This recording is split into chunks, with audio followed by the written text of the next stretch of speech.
I'm coming to you this afternoon with something just a little bit different. One of my favorite YouTubers is a gentleman named Justin Haskin. He fronts a band called Tantalium, and they're brand new, but on their MySpace page, he's got a cover of the final episode, which I think is just the deal. And I think this is the very beginning of something very special for this artist and for Justin himself. What I really wanted to do was go over and sit down with him and ask him a few questions, but because of geography, I can't. So I'm bringing to you my first all-email interview. I fired him off a list of questions I'd like to ask him, and he gave me his answers. Before I get into this, let me just say this. His band Tantalium is the deal. And on their MySpace page, they have a cover of Asking Alexandria, the final episode.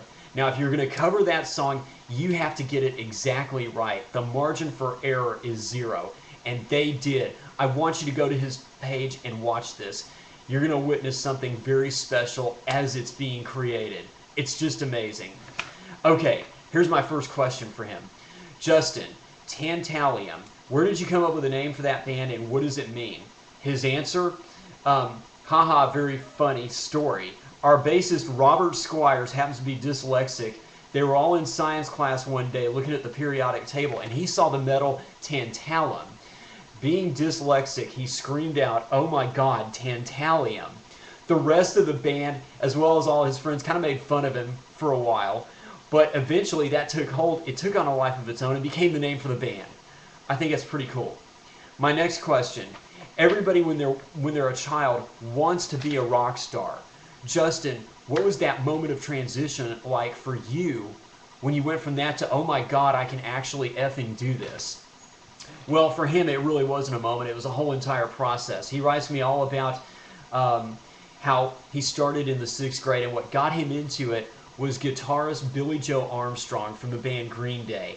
He fell in love with the way he sings, performs, and plays, and that made him want to get into doing the same thing. So Justin started playing guitar, started up his own band, started singing, and then in high school, he got a couple of other kids around him to start a band. They started writing good music. They recruited a producer named Jesse Wright to be a guitar player in the band. Eventually, they started putting clips up on YouTube, and it grew, and it got bigger and bigger and bigger. What led him to realize that he can actually do this for real was his following on YouTube. He now has over 1,000 subscribers, and they started selling t-shirts and merchandise long before they even had a CD out. Plus that, they're getting a lot of support from family and friends. And now, I'm proud to give them my endorsement as well. My last question was, what advice would you have for kids who want to do the same thing? His answer comes out pretty hard against alcohol and drugs.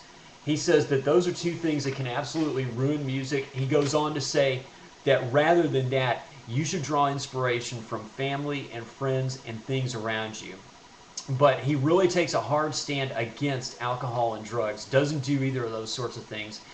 And Justin, if I could just add to that, really there's nothing to add to it. You pretty much said it all. I'd just like to say me too. Count me in for all of that. Okay, people, that's all I have for now. I do have part 2 of this coming up where I get his thoughts on upcoming material, as well as the band's core message, as well as his core message. In the meantime, shut up and go check out his channel. You'll be glad you did. Until next time, this has been your good friend Steve. I'll see everybody again soon. Steve out.